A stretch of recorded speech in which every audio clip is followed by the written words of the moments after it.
This theory might change everything you once thought about Huggy Wuggy in Chapter 4. As we all know, the chapter ends with us walking through what seems to be a greenhouse filled with poppy flowers on each side. We enter the room at the end of the hall, insert the nearby tape into the tape recorder, and get a pretty surprising message from Leith Pierre. He lets us know that this is the single most high security, high clearance section in the entire factory, and if someone finds us, you will be shot. And during this, we peek out of the main door's window to see what we initially thought to be Kissy Missy. However, as the toy silhouette gets closer, we soon realize that it's not Kissy Missy. It's Huggy Wuggy, seemingly back from the dead. But what if this is exactly what happened? What if what we saw before seeing Huggy was the answer to what could have happened to him? Now, these do sound like two completely different and confusing questions at first, but what I'm talking about are the poppy flowers. Do you remember their significance back in Chapter 1? Well, not only was it the only thing we were directed to find, but it was also plastered on the door and surrounding walls at the end of Chapter 1. The door that led to this out-of-place looking room that led to Poppy's case.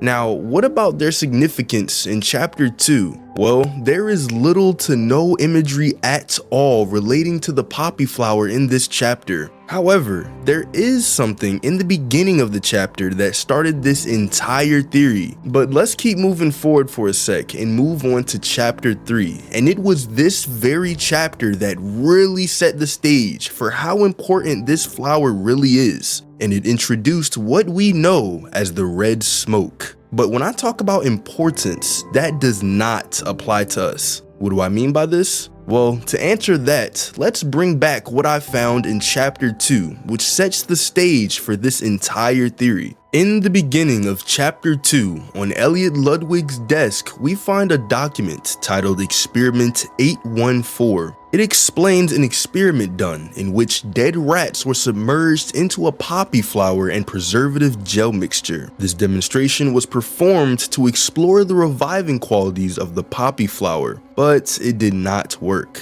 However, the last paragraph states that something larger would yield greater results. We are seemingly given no further updates, or are we? What if our enemies are results of the continuation of these experiments in real time, trying to perfect the revival process down this golden path? Does this term sound familiar to you? Well, it should. Sawyer would have been the one to take over from Ludwig on all his experiments, including Experiment 814. What if this is the golden path he wanted recognition for, cracking the code on eternal life? This would also explain why Huggy could possibly be back from the dead. But if you watched my last video, you'd know that there were a couple of holes with the theory that Sawyer was the one who patched Huggy Wuggy up. But that does not mean he had zero involvement with what's going on right now, but we'll circle back to him. On another note, not actually another note, I'm just switching between topics, I also analyzed the fall that Huggy suffered back in Chapter 1, and I made sure to list out the points of impact. Left shoulder blade, back of the neck, and front of the face. It was worth pointing out that these injuries did not match the ones we saw in the ending for Chapter 4, and most people would just chalk this up to be, well, it was a long fall. We've suffered long falls just like the one with Kissy Missy, so he definitely didn't die on this. Plus, Huggy's a big guy. He's a lot more tough than you think. But there are several things wrong with this justification, with our first one being answered back in Chapter 3. If you don't know what I mean by this, let's recall the moments where we obtained the purple grab pack hand. After inserting the green VHS tape into its respective recorder, we're greeted by an introduction of the grab pack 2.0. A new and improved grab pack with a wide range of upgrades. The first upgrade we got was some extended wire length, which allows us to complete puzzles that wouldn't be possible without this upgrade.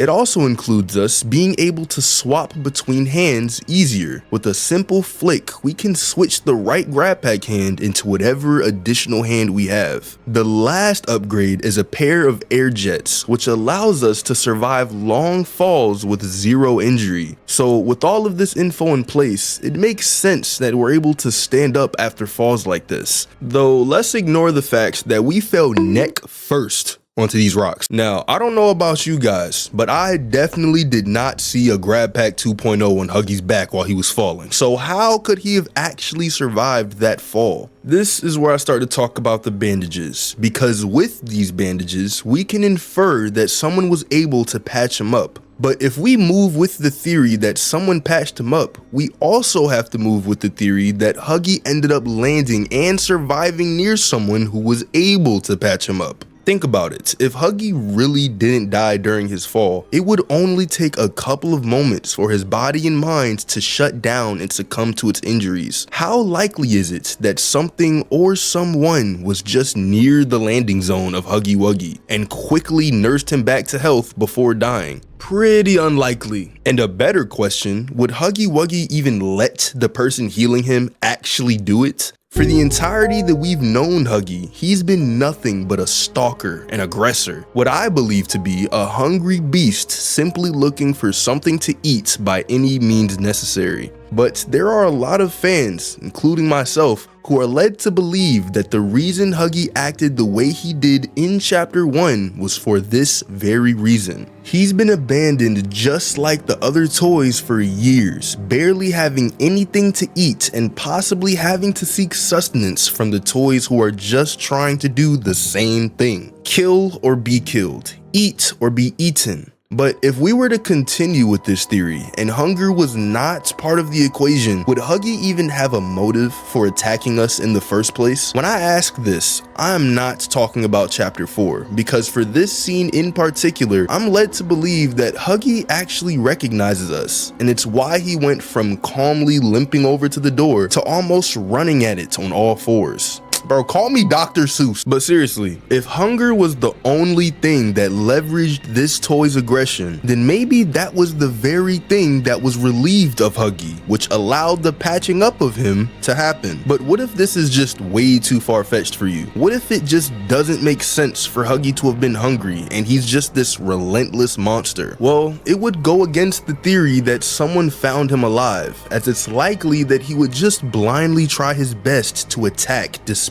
his injuries. So would it be crazy to say that someone found Huggy's dead body, took him back to wherever he needed him to be in order to bring him back to life, almost Frankenstein style? And now that we've gone through some evidence and info, we still have some potential suspects. Harley Sawyer, the merciless doctor twisting life and death in a relentless quest for eternal recognition. The prototype, the malevolent puppet master orchestrating the downfall of Playtime Co. from the shadows with ruthless precision. But the one thing that we have never talked about is how much time has passed between the fall of Huggy in Chapter 1 and the appearance of Huggy in Chapter 4. Does the gap in time help us solve anything? Not really. In fact, it raises even more questions. Was Huggy found way later after the fall, dead and gone? Was he found alive and put through rehab? Was he found dead but experimented on and used against us? I'm leaning more towards the third question, and the reason for that is, again, this note that we find all the way back in Chapter 2. The dots add up. We're informed about a revival experiments that involved the use of a rat and poppy flowers, which possibly could have had less disappointing results with a larger test subject, and now we're seeing something way larger than a rat seemingly back from the dead, something we thought we killed 3 chapters ago. But what if I told you that there actually was something in Chapter 2 that helped us solve this mystery, that breaks this theory entirely? Not a note, not some vague text, but actual proof of Huggy Wuggy's survival. Well, if we specifically go to the location where the Bunzo Bunny toys were being packaged and moved through conveyor belts, we can see that the walls and pipes reflect the current state of the factory. It's dirty, unkempt, and neglected. But on this wall, we can see blue fur and blood marks. experiments leading up into this chute right here. And just with this, we can disregard everything I've said relating to Huggy's revival. Well, not everything. You would think that this pretty much just wraps everything up. Poppy theory, you're an idiot. Huggy is a lot tougher than you think, and it wouldn't make sense for them to revive him. Like, bro, I'm unsubscribing. Now, before you do all of that, I have two questions for this. Question number one is, if we all agree that this is proof that Huggy Wuggy never died, then again, who was the one who found and patched him up? This isn't a matter of coming across his body anymore or scooping up his body right before death. It's likely someone found and helped Huggy while he was already trying to help himself. Question number two is, why would this note in chapter 2 be mentioned if there was never going to be any significance tied to it later on? This wasn't even foreshadowing the events of chapter 2, which Mob consistently does through the use of quick imagery and cardboard cutouts. It leads me to believe that the reviving experiment was continued on another larger toy, likely being continued by someone else. Despite Harley Sawyer's possible relevance to this, it'd be hard to directly attribute him to the state of Huggy Wuggy. Yeah, he might have kept the experiment alive when he was alive, but chapter 4 included us supposedly killing the doctor, with him never even having a physical form, something I acknowledged in the previous Huggy Wuggy video. So with that being said, we have no choice but to point fingers at the prototype. In chapter 3, Poppy states that Catnap is the last obstacle that the prototype has put against us. Catnap is coming.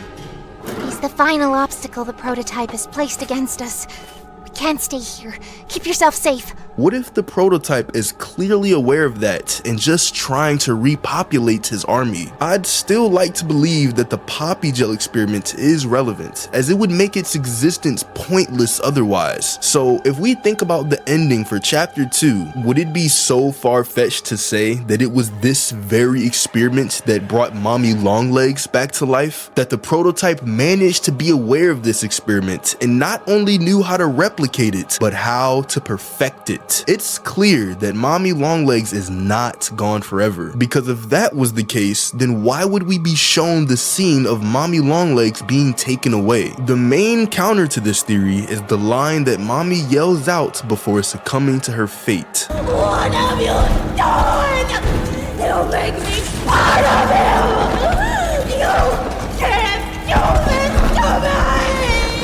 If this line is true, then it would feed into the popular theory that the prototype has been using past toys and collecting parts for his own gain. But with this very small scene of what we think to be the prototype, we can see that there aren't any parts that stand out. You would think that we'd see something recognizable, like maybe a claw or arm from a past toy we've defeated. At this point, anything's possible. This just scratches the surface of the possible explanations behind Huggy's return and the eerie Poppy experiments. Whether he was merely injured and patched up or fully revived in some secret laboratory, there are so many unanswered questions swirling around the events of chapter 4. At the end of the day, there's compelling evidence pointing in several directions. Maybe Harley Sawyer was involved, maybe the prototype is stockpiling body parts, or maybe we're dealing with even stranger forces at Playtime Co.